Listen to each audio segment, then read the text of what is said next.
1962 had been a great year of forward momentum for the Beatles. From the small early gigs at the beginning of the year, to the frantic energy of the cavern, and recording with George Martin at EMI Records. 1963, the year ahead, would be one of fun and excitement, manic fandom and landmark happenings. Unfortunately, across Britain in early 1963, there was a cruel winter that would go down in history as the Big Freeze.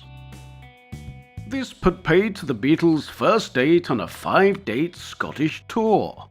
However, everything was back on track again the next day, Wednesday the 3rd of January. They appeared on Scottish TV on the 8th. The Please Please Me single was released on the 11th. A few days later, on the 13th, they were busy in Alpha Television Studios filming Thank Your Lucky Stars. The Beatles appeared at the bottom of a 7-act bill, performing one song, Please Please Me. Mark Lewison stated, "This was far and away the Beatles' most important television appearance to date." Most of Britain's teenage population saw this weekly pop program, in which top acts of the day mimed their latest record releases. For most viewers, it was their first sight of the Beatles. There was more TV 3 days later on the 16th, with 2 appearances on the same day at different venues, one at Studio 4 Granada TV Centre and the other at the Playhouse Theatre, both in Manchester. More live appearances followed until the 21st, when the Beatles were back at EMI for a 3rd visit. The Beatles recorded for EMI's The Friday Spectacular before an audience of adoring teenagers. It was this appearance that was immortalised by the Beatles press officer Tony Barrow on the back cover of the Please Please Me album. On the 22nd, they gave an interview at the BBC's Paris studio in Regent Street. Among the guests were Joan Regan and Shane Fenton, who would go on to great success in the 70s as Alvin Stardust. Later that day, the Beatles recorded for the radio show The Talent Spot. The following day, the 23rd of January, the myth of the Beatles sandwich was born, when, on a particularly hazardous journey back to Liverpool for a cavern show that evening, the windscreen of the group's van shattered. Roadie Mal Evans duly smashed out what was left of the windscreen and soldiered on. Meanwhile, the Beatles, one atop the other, huddled together for warmth. On the 24th, the group gave an acoustic performance at NEMS and signed copies of the Please Please Me single. On the 26th, during a backstage break, Lennon and McCartney began writing the song Misery. It was originally intended for Helen Shapiro.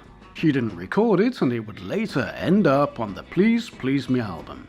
In fact, a little history was made with Misery, as it became the first recorded cover of a Beatles song by another artist, Kenny Lynch. Kenny Lynch didn't chart with it, but his Beatle connections continued, and you may recognise him as being on the Wings' Band on the Run cover. The month of January ended on a high note with another appearance at the Majestic Ballroom in Birkenhead. Demand for tickets was so high the Beatles performed twice that evening, once at 8 o'clock and the other at 11 o'clock. While this was normal practice in theatres and cinemas, this was new territory for a ballroom.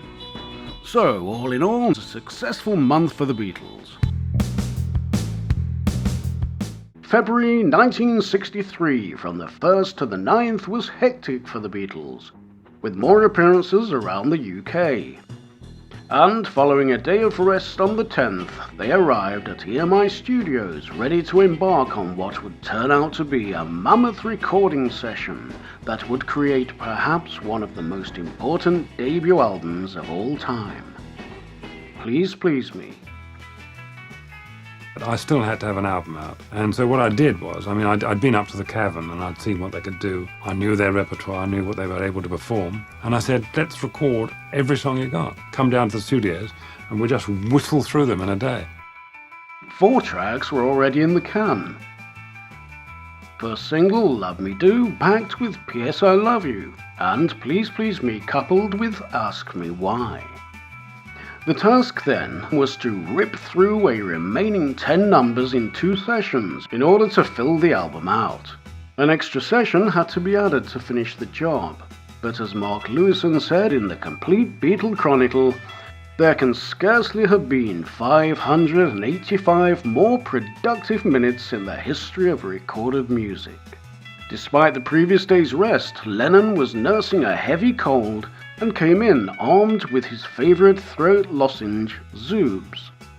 Other rations for the task ahead to keep the group going were, of course, copious cups of tea, milk and cigarettes. The recording began at 10 in the morning and ended at 10:45 in the evening, with standard refreshment breaks in between. There was drama at the end when it was touch and go as to whether Lennon, who was suffering from a dreadful cold, would be able to even get through the ultimate track, Twist and Shout.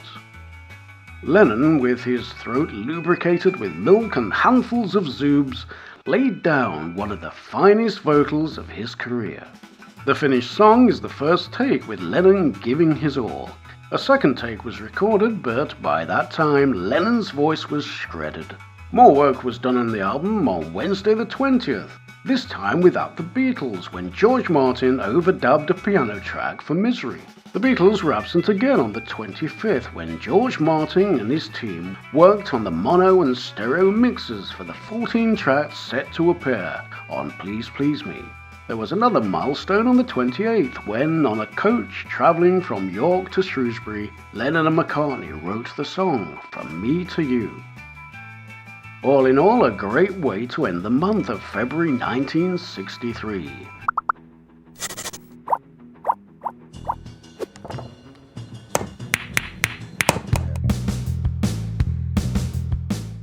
Just 5 days after writing From Me to You on the 5th of March, the Beatles were at EMI Studios recording it. It would eventually end up as an A-side and the 3rd single. From Me to You was originally intended to be the B-side of the original choice Thank You Girl, which in turn became the B-side. Although the album Please Please Me was awaiting release on the 22nd of March, From Me to You would be a standalone single. George Martin explained this policy. We sort of worked out a game plan once we had a succession of hits, and we said we'd try and do 4 singles a year, maybe a couple of albums a year. But the albums, we would try and give people as good value for money as possible. So we crammed generally about 14 titles onto an album, and the album was completely fresh. So we reasoned that if we put a single on the album, we'd be giving people short measure because they already got it. The title for From Me to You had at first confused John Lennon as to where he'd gotten it from. It wasn't until he'd picked up a copy of the New Musical Express to find out how the Beatles were placed in the chart that he put 2 and 2 together. It had been inspired by the New Musical Express's letters column, titled From You to Us. The title, of course, fit in well with the personal feel of the past singles. I suppose that is why we often have the words you and me in the titles of our songs. It's the kind of thing that helps the listeners to identify with the lyrics. We think this is very important. The fans like to feel that they're part of something that is being done by the performers. Paul McCartney has said in his book The Lyrics, "After writing that, I remember thinking, now we're getting somewhere." The March 5th sessions are also interesting because the group laid down a recording of 1 After 909, which was deemed unsatisfactory at the time, and it wouldn't be until the Let It Be album that a new recording was utilised. 1963's 1 After 909 did eventually see the light of day on the Beatles Anthology album. Many years before Free as a Bird, the Beatles became the Threetles when, on Tuesday the 12th of March, at Granada Cinema, Bedford, John Lennon was absent due to a heavy cold. Songs in the set were rearranged so that George and Paul could take over Lennon's vocal lines. This state of affairs unfortunately carried over to the 13th, when the Beatles were back in the studio working on overdub sessions for Thank You Girl. Luckily, the still voiceless Lennon's vocals weren't needed for the session, but it still meant he'd missed that evening's show at the Rialto in York. The 14th of March was a busy one for George Martin at EMI Studios as he set about the mixing of From Me to You, in both mono and stereo. Meanwhile, the Beatles were travelling south from York to Wolverhampton. It was to be another show without John Lennon, but there was good news the following day when he was deemed fit to get back into the action at Colston Hall in Bristol. On Sunday, the 24th of March, legendary photographer Deso Hoffman spent time with the Beatles in a return to Liverpool. The shoots produced numerous stills and 8mm footage of the Beatles having fun around the city. So we've had some important highlights in March 1963.